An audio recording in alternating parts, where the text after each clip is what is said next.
What's up and welcome to another video. In this video I wanted to show you the best portable setup for Mac that I could come up with.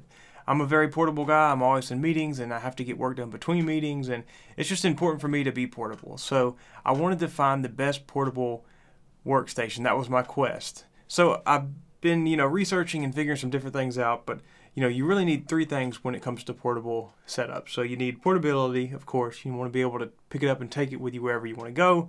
Power is another thing. You want to have desktop performance on the go. And the last one is screen real estate. That's your, desktop space. You want to have as much of that as possible. I feel like the more you have, the more productive you can be to an extent.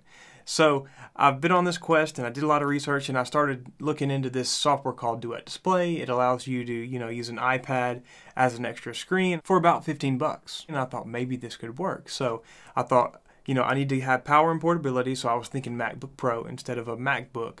So I started looking into the 13-inch MacBook Pro and then pairing it with a 12.9-inch iPad Pro because, they should be about the same size or almost identical, which is what I hope for. So I went to the Apple store before I made the investment, and after looking, I was like, this doesn't look right. And I could tell that the iPad Pro screen was just a little bit larger.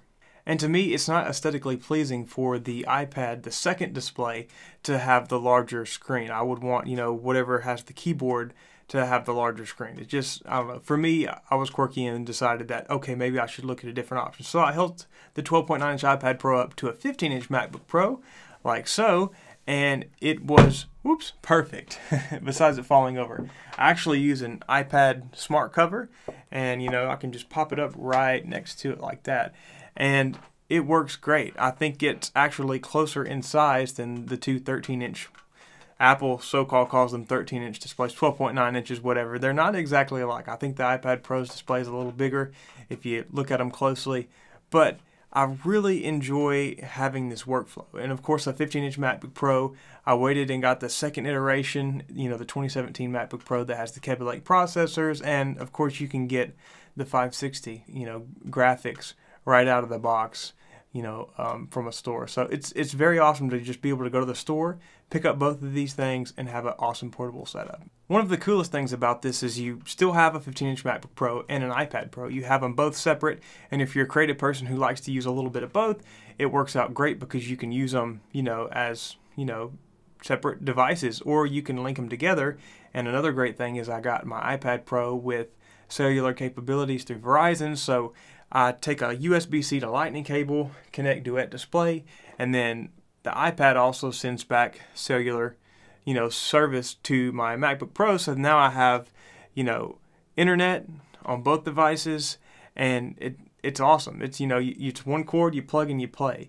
Of course, if you need to charge up, you can charge your MacBook Pro up and it'll charge your iPad while it's working. And if this dies, you plug this up. So sometimes it's two cables, but you can go to the coffee shop and with one cable be working on two screens, and that is awesome.